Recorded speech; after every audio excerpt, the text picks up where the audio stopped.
తెలంగాణ రచయితల సంఘం తర్వాత చలం భావన సౌజన్యంతో ఏర్పాటు చేస్తున్న ఈ సమావేశం జీవజలం చలం అనేది. నిజానికి చలం రాసేవాడు, పూర్వం చలం అని రాసేవాడు, తర్వాత మనం చలం అని చేసుకున్నాం.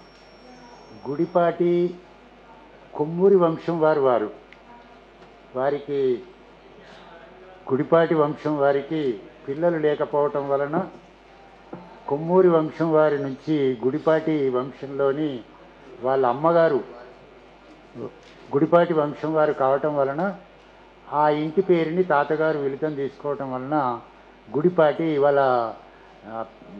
వాళ్ళ అమ్మ నాన్నగారి తండ్రి పేరు అది గుడిపాటి వెంకటచలం. నిజానికి కొమ్మూరి సాంబశివరావు గారి కుమారుడు కనుక కొమ్మూరి వెంకటచలం అని అనాలి.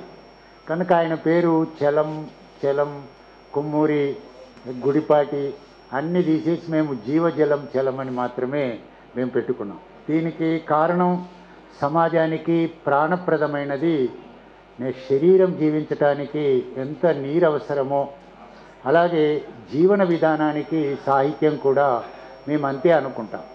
అందున మనుధర్మ శాస్త్రాలు విస్తృతంగా ప్రచారం జరుగుతున్న కాలంలో చలం ఒక ఉత్తుంగ తరంగంలాగా రావటం వలన ఆయనకి జీవజలం చలం అని పేరు. అలాగే 89 నుంచి హైదరాబాదులో ఈ సమావేశాలు నిర్వహిస్తూ ఉన్నాం. ఈ సమావేశానికి మేము అడగగానే చాలా ప్రేమతో మల్లీశ్వరి గారు అంగీకరించారు.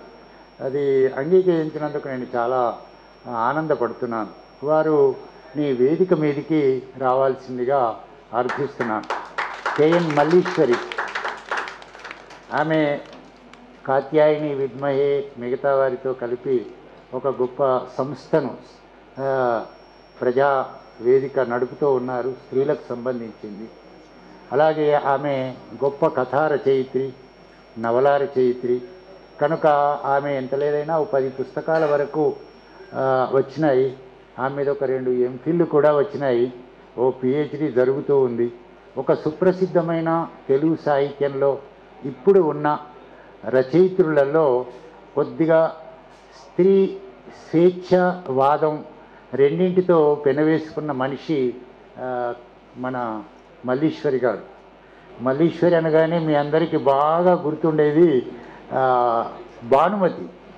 కనుక భానుమతి సినిమా ఎంత ప్రసిద్ధమో స్త్రీవాద సాహిత్యంలో మల్లీశ్వరి కూడా అంతే ప్రసిద్ధమని నేను భావిస్తున్నాను.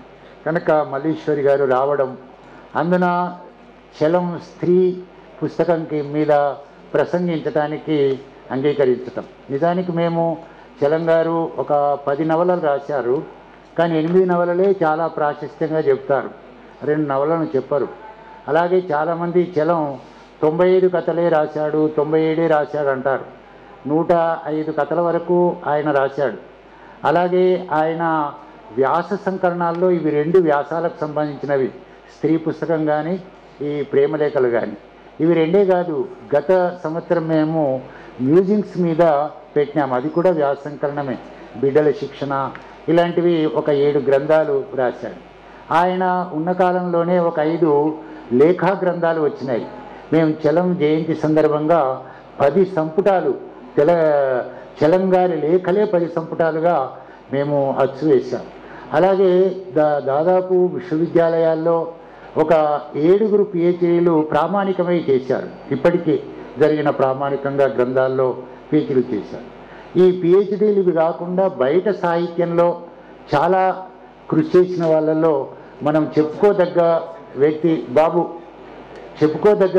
వ్యక్తి మేమనుకునేది ఏమిటంటే, చాలామంది స్త్రీలు విశేష కృషి చేశారు, కానీ రంగనాయకమ్మ గారిని ఈ సందర్భంగా మేము స్మరిస్తాను.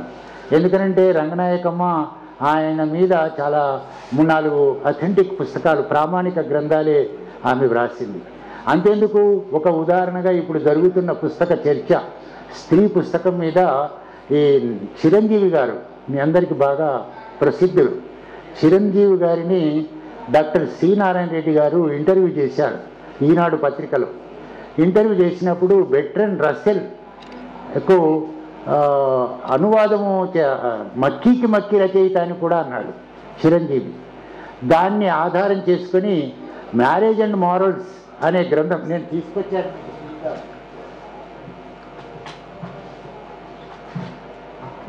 మ్యారేజ్ అండ్ మారల్ ఫస్ట్ మన తెలుగులో వచ్చిన మొదటి గ్రంథం ఇది. ఇది ఆయన ఇంగ్లీష్లో రాసిన వ్యాసం, ఒక పత్రికలో అచ్చయింది. ఇది 1924లోనే రాశాడు, 25లో ఇది రూపంగా వచ్చింది. ఆ తర్వాత బెర్ట్రాండ్ రస్సెల్ రాసింది 30లో, అది మ్యారేజ్ అండ్ మారల్స్. దానికి మక్కీకి మక్కీ అన్న దానిని చాలా వివరణాత్మకంగా రంగనాయకమ్మ గారు చాలా వివరణ ఇచ్చారు. దానితో తర్వాతిగా తెలుగులో ఆ ప్రసక్తి తగ్గిపోయింది. అలాగే డిహెచ్ లారెన్స్కు దైవం ఇచ్చిన భార్య మక్కీకి మక్కీ అని అన్నారు. కానీ దానికి కూడా ఆయన చెప్పుకున్నాడు ప్రేమలేఖలలో, ఒక చోట స్పష్టంగా చెప్పాడు. అంతెందుకు సౌరీష్ చెప్పింది కూడా ఒక చోట, మొదటి ముద్రణలో అనువాదం చేసిన వివరాలు కూడా ఉన్నాయి అని చెప్పారు.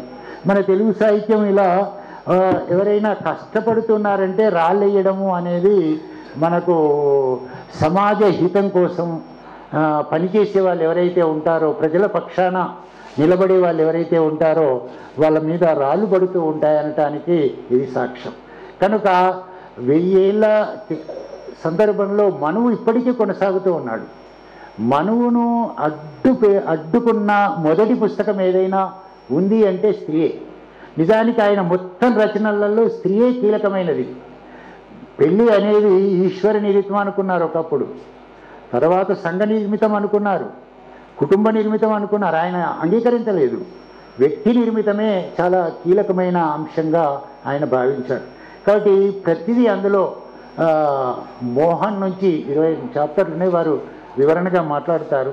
కనుక స్త్రీకి ఈనాటి ఒక పెద్దవాళ్ళు ఉన్నారు కనుక వారి ముందు వివరించడం ఏమిటనంటే, పాఠ్యాంశాలలో చలాన్ని బెటరు. అందరి రచనలు పాఠ్యాంశాల్లో వస్తాయి, గురిజాడప్పారావు నుంచి అందరి వస్తాయి. కానీ చలన్ రచనలకు ఎందుకు ఇంత స్త్రీ ఉద్యమాలు వస్తున్నా, ఇంతగా విశ్వవిద్యాలయాలకు ప్రొఫెసర్లుగా స్త్రీలు ఉన్నప్పటికీ ఎందుకు రావటం లేదు అనేది కూడా ఈ సందర్భంగా ఒక అంశం తలుచుకుంటూ రెండవ వ్యక్తిని ఆహ్వానిస్తున్నాను, నెల్లుట్ల రమాదేవి. నిజానికి వాళ్ళని గురించి చెప్పకుండా చలాన్ని గురించి ఎందుకు చెప్తున్నారు అనుకుంటారు. వాళ్ళు చలానికి వారసులలో భాగం కనుక రమాదేవి గారు కూడా నేను తెలిసిన మట్టుకు తెలంగాణ రచయితల సంఘంలో చాలా మేము ప్రసిద్ధిగా పనిచేస్తున్న సమయంలో రమాదేవి గారితో నాకు పరిచయం. ఆమె మంచి కథకురాలు. ఆమె ఇద్దరు అంతే, ఇద్దరు కథకులే, ఇద్దరు నవలలే, ఇద్దరు విమర్శకులే, ఇద్దరు ఉపన్యాసకులే. అయితే తానేమో ఎడ్యుకేషన్ డిపార్ట్మెంట్, తానేమో బ్యాంకింగ్ వ్యవస్థలో పనిచేస్తున్నారు. కనుక ఇద్దరు చాలా సుప్రసిద్ధులనే భావించుకొని వారిని పిలిచాను. మొదటి పుస్తకమేమో మనువుతో ఉన్న గొడవకు ప్రతీక అయిన పుస్తకం అయితే, రెండవ పుస్తకము ప్రేమలేఖల్ని ఎన్నుకున్నాం. అది వ్యాసాలే. ఈ ప్రేమలేఖలు ఎందుకు ఎన్నుకున్నారు అని కొందరు అడగవచ్చు. నేనెందుకు ఎన్నుకున్నానంటే, ప్రపంచీకరణ నేపథ్యంలో అసలు మానవ సంబంధాలే ధ్వంసమైపోయినాయి. మానవ సంబంధాలలో ప్రేమ సంబంధాలు మరింత ధ్వంసం అవుతున్నాయి. అందులో ప్రేమ సంబంధాలలో మానవీయ సంబంధాలు, అందులో స్త్రీ పురుషుల దాంపత్య ప్రేమలులో ఉన్నదే ప్రేమలేఖలు. కనుక ఆ సందర్భము ఈ రెండు సరిగ్గా కాంబినేషన్ ఉంటాయని, ఇప్పుడు వస్తున్న ఒక అమ్మాయి తనకు తాను తన కాళ్ళ మీద నిలబడటానికి ఒక స్త్రీ పుస్తకము, తన ప్రేమను విషాదం చేసుకోవటానికి ప్రేమలేఖల పుస్తకము అని భావించి వారిద్దరిని పిలిచాను. ఇందులో కొంత భాగంగా ఒక 5గురిని నేను పిలిచాను. ఈ 5గురు కూడా ఈ గట్టి పిండాలే, గట్టి కిందలే ఇవన్నీ కూడా. అందులో డాక్టర్ సలీమా ఉన్నారా? సలీమా గారిని వేదిక మీదకి ఆహ్వానిస్తున్నాను. సలీమా కూడా ఒక జర్నలిస్ట్గా వర్క్ చేస్తుంది, రచయితగా పనిచేస్తుంది, నిబద్ధురాలు, చాలా నిబద్ధమైన జీవితాన్ని గడుపుతుంది, ఉద్యమాలలో ప్రతీకగా ఉంది. ఇంకోటి చెలంగారి అమీనా ఎవరైతే ఉన్నారో సలీమా అనుకుంటారు. ఆయన గొప్పగా ఆయన జీవితం అంతా ఏ హిందువులు ఇల్లు ఇవ్వనప్పుడు, ముస్లింల ఇళ్లలోనే ఆయన జీవితాన్ని బాగా గడిపాడు. అందువల్ల సలీమా ఉంటే బాగుంటుందేమో అని అనిపించి వారిని పిలిచాను. మరొక నస్రీన్ ఖాన్, ఆమెను కూడా పిలిచాను. ఆమె రచయిత్రి, ఆమె కవయిత్రి, ఆమె ఉపన్యాసకురాలు, ఆమె నిబద్ధమైనది. ఒక్కొక్క రంగంలో ఒక్కొక్క పద్ధతిలో ఉన్న వాళ్ళను పిలిచినాము నస్రీన్ ఖాన్ని వేదికను. అలాగే ఇంకా ఒక 3 సహృదయుల్ని పిలిచాను ఈ సభకు. అకాడమిషియన్స్, వీళ్ళు అకాడమిషియన్స్ అయినప్పటికీ ఒక్కొక్క దానిలో ఒక్కొక్క నైపుణ్యాన్ని సంపాదిస్తున్నారు వాళ్ళు కూడా. అందులో లక్ష్మీ అసిరెడ్డి అనే వారిని ఆహ్వానిస్తున్నాను. ఈ మధ్య ఆమె చేసిన కృషి వేదిక మీద ఉన్నవారికి పరిచయం ఉంటుంది. మనకు తెలుగు వారికి భారతీయ జ్ఞానపీఠలలో 3 మాత్రమే జ్ఞానపీఠ అవార్డు వచ్చినాయి. ఆ 3 మీద చాలా గొప్ప సెమినార్ నిర్వహించి గొప్పగా వర్క్ చేసింది. అంతేకాకుండా బతుకమ్మ పాటలు అని మనం ఈనాడు అనుకుంటున్నాం, కానీ తొలిసారిగా ఆరుద్ర వెలిగి తీసిన వాటి మీద ఆమె ఉపన్యాసం చేసింది. నాకు బాగా నచ్చింది. అందువలన వారు ఉంటే బాగుంటుంది అనుకొని ఆమె రెసిడెన్షియల్ కాలేజీలో వర్క్ చేస్తారు కనుక వారు. దాసోజి పద్మావతి గారు ఉన్నారా? వారు మంచి కవయిత్రి, సహృదయురాలు. అన్నింటికన్నా మించి సిద్ధారెడ్డికి మా అందరికీ తెలుసు, భాషా ఉద్యమ భాగంలో ఆమె కొంత కృషి చేస్తున్నారు. ఇటు ఆంధ్ర, రాయలసీమ, తెలంగాణ ఈనాటి కాలంలో భాషా విషయంలో ఒక పెద్ద చర్చ జరుగుతుంది. మేమందరం భాష, ఆధిపత్య భాషల యొక్క ప్రభావం మన భాష మీద ఎంత ఉంటుందన్నటప్పుడు తాను చేసిన ఉద్యమంలో అంతర్భాగంగా పనిచేస్తున్నారు. రవీందర్తో కలిసి పనిచేస్తుంది. ఆమె పిల్లల పట్ల బిడ్డల శిక్షణ ఆమె ఉంటే బాగుండేదేమో. పిల్లలను, తర్వాత పెద్దలను తో పాటు తాను కవిత్వం రాస్తుంది, వ్యాసం రాస్తుంది, ఉపన్యాసం చేస్తుంది. కార్యకర్త, సేవకురాలు ముఖ్యంగా ఆమెను ఆహ్వానిస్తుంది. ఇందులో శ్రీభాష్యం అనురాధ గారిని కూడా ఆమె కూడా రెసిడెన్షియల్ కళాశాలలో వర్క్ చేస్తుంది. ఆమె ఒక మంచి కవయిత్రి. అన్నిటికన్నా ఇందులో చలంగారు ఏమి ఆశించారో, పిల్లల కోసం పిల్లల పెంపకాన్ని ఎట్లా చేయాలనుకున్నారో, బిడ్డల శిక్షణ రాశాడు, కానీ దానికి ప్రాక్టికల్ చేసేది శ్రీభాష్యం అనురాధ గారు. పిల్లల మీద పుస్తకాలు వేసి వాళ్ళని ప్రచారంలో తీసుకొచ్చి కొంత కృషి చేస్తున్న వ్యక్తుల్లో తాను కవయిత్రి అయ్యి, విమర్శకురాలై, అధ్యాపకురాలై, ఇది వీళ్ళు ఈరోజు సమావేశంలో మాట్లాడేవారు. ఈ సమావేశంలో నేను ఇదే మొదట, ఇదే ఆఖరు నేను మాట్లాడేది. అందుకే నేను ఒక 2 నిమిషాలు ఎక్కువగా తీసుకుంటున్నాను. మల్లీశ్వరి గారిని పిలిచిన తర్వాత మల్లీశ్వరి గారే రమాదేవి గారిని పిలుస్తారు. రమాదేవి గారు పూర్తి చేసిన తర్వాత సలీమా గారిని వారు పిలుస్తారు. సలీమా గారు లక్ష్మీ అసిరెడ్డి గారిని పిలుస్తారు. అలాగే దాసోజి గారిని వాళ్ళందరూ పిలిచినక్కడ వందన సమర్పణకు నేను మాట్లాడటానికి వీలుంటుంది. కనుక మొట్టమొదట చలాన్ని చాలా ఆనందంగా తలుచుకోవటానికి ఓ చిన్న పూలదండ తీసుకొచ్చాను. మా తెలంగాణ రచయితల సంఘానికి ఒక ఆయన కూడా ఈ సభలో ఉండడం మేము చాలా గర్విస్తున్నాం. ఆయన సాహిత్య అకాడమీ మాజీ పూర్వ అధ్యక్షులు, అన్నింటికన్నా మించి తెలంగాణ ఉద్యమ నేపథ్యంలోనూ ప్రజాకవి. వారు కూడా ఆ పూలదండ భాగంలో వస్తే బాగుంటుందని నేను కోరుకుంటున్నాను. అట్లాగే ఈ సందర్భంగా చాలా ఆనందం. ఈ సభకు గొప్ప విశిష్టత ఏమిటంటే, ప్రతి ఏటా నేను ఒక 25 ఏళ్ళు షీలా వీర్రాజు గారి అక్షరాలతోనే ఇన్విటేషన్స్ వేసేవాడిని. అయ్యో అలా లేకపోయింది అనుకుంటే పల్లవి నాకు లభించింది.